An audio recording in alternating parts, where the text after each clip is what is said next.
All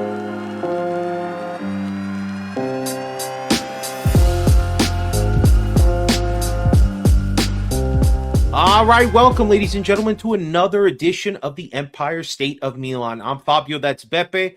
Today, we're talking about the game that happened this morning, 6:30 for us here on the East Coast. It was Milan taking on Cremonese in Cremona. And Beppe, I mean, did we expect this team to kind of show up and do this again to us? I mean, it looked for the early part of the first half that Cremonese was the team that came to play. Absolutely, they were the team to, and I started seeing specters like the ghosts of the first leg, and good thing that we wound up pulling it off. But we weren't really. I mean, I know we always say take the 3 points and go, but we have to really, really. Maybe it was an eye opening, even though we won. Let's keep let's work on some things because obviously we have it's a lot of issues on the team. We still do. I mean, again, it really took us to the dying minutes of this game to get ahead. But even the slow start, we've been playing. I don't. The commentator made a particular comment, like he thought maybe Milan's getting tired at this point, and which made me worried because I'm like, I know you get to those dog days of the season where you're the games and how many keep coming week in, week out. These players are getting tired. I understand that. And lulls happen all the time during the season. But it's like our best players seem to be kind of getting into a spot where they're not really performing like they were in previous games in early parts of the season. Even this game, it took us like 35 minutes for us to wake up. And then, of all people, Fofana, who I got to give love today, because if not for Pulisic and Leao messing up their chances, Fofana should have 2 assists and we should be 2-0 up going into halftime. But we end up with nothing. Not many other chances to talk about. But I don't know. What did you think of like seeing these wasted opportunities from Pulisic and Leao? Well, when it comes to Pulisic, I don't know what's going on with the poor guy, man. Ever since he's been hurt, he's obviously, and we're obviously suffering by the fact that he just can't get it together. It's been a while now. We haven't seen him. I hope he breaks through in the derby because I know he likes that game historically, but and I think ultimately that's what we're missing lately. Our struggles have been a lot of them have been tied to Pulisic's, that he's been the way he's been. I don't want to be Pulisic dependent. I mean, Leao stepped up today. I gotta be honest. Leao showed me a lot of. He tried and tried. He got the goal in a way that probably was just pretty much it was served to him on a silver platter. However, he did make a lot of attempts, and like you said, Fofana too. Fofana was. I got to give him a nice, give him props today. He did the right thing today. I can't really have too many complaints. The only one that I wish, would get out of his own way would be Pulisic at this point. That's the only one.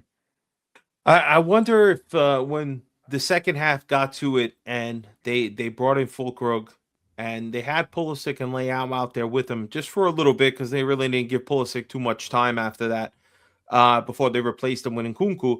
But why are we never seem to be going towards this idea of playing a 3-4-3 and trying to get our 2 best players in there with an actual center forward? Because I think that's offensively what we're missing. It's just, who would you sacrifice in that midfield 4? Because right now we have to play 5 all the time, but somebody has to be sacrificed. So when you look at the 4 or 5 that we keep going with, who's going to get bounced so we can get Pulisic and Leao in there with Fulkrug? Maybe I don't know if this guy's going to change it next game, but I think we got to move towards it pretty soon.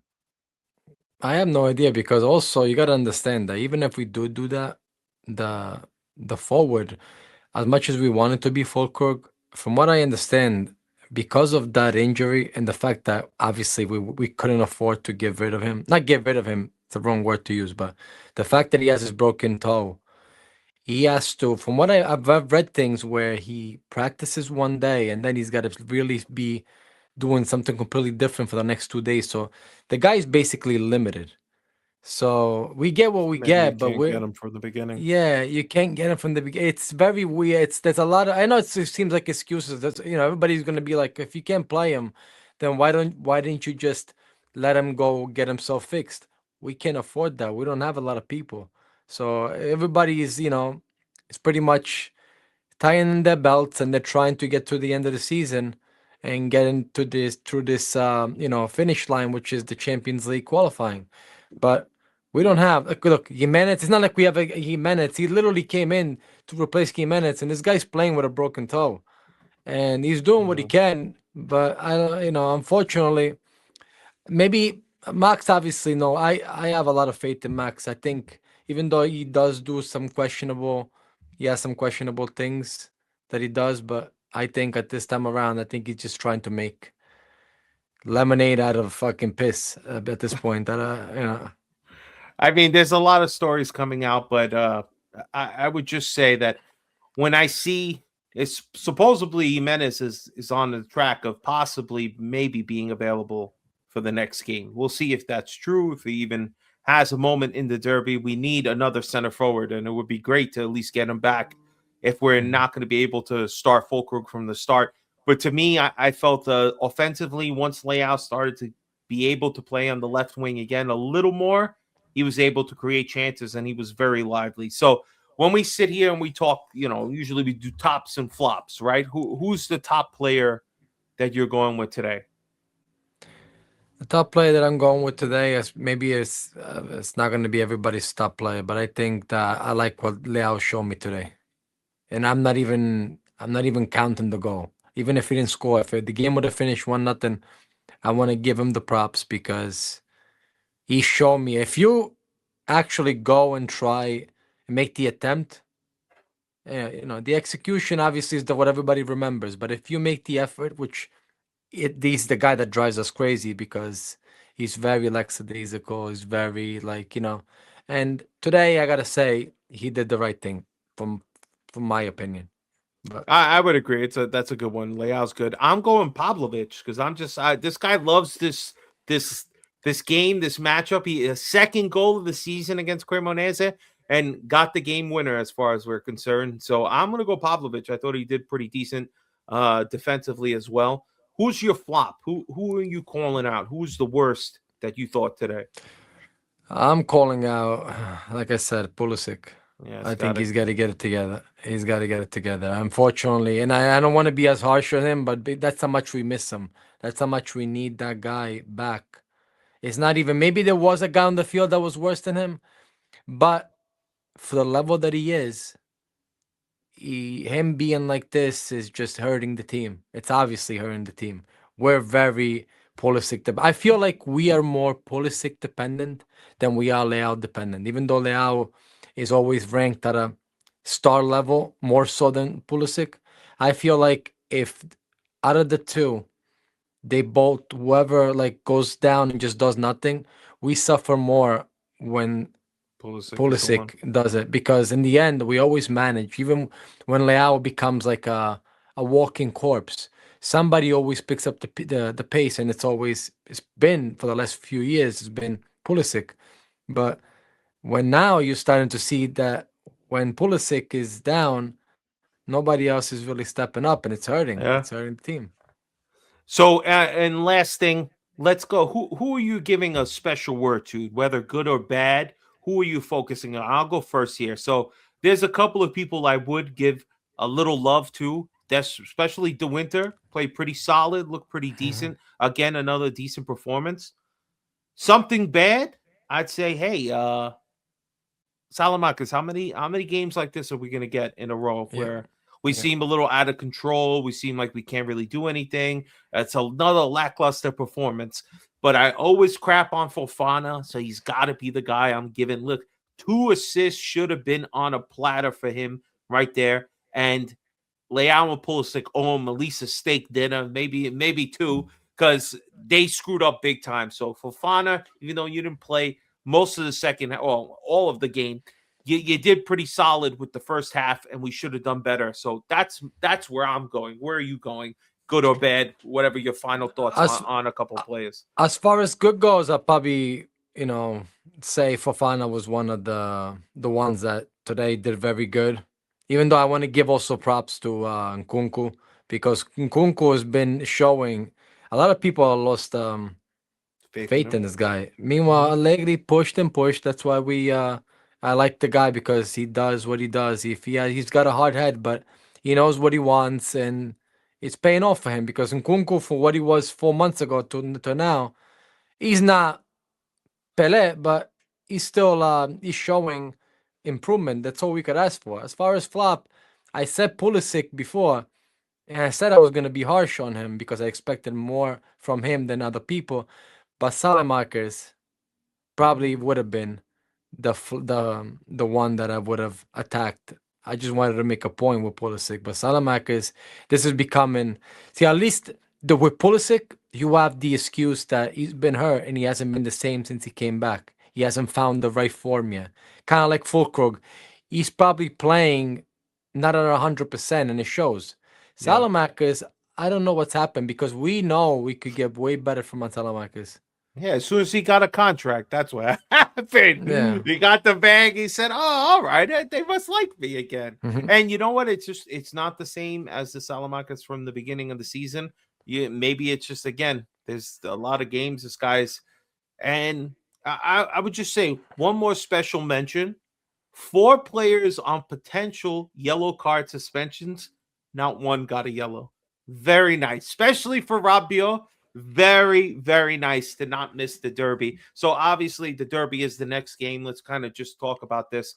Um, you have not hidden that regardless of what happened today or the form we were in, this team has been so bipolar for the majority of God knows how long the last couple of years that this seemed like this is going to be the game that they turn up, that they play well, and even if it they're to lose, even if they were to lose, it doesn't really make that much of an impact. Currently, we're again at 10 points.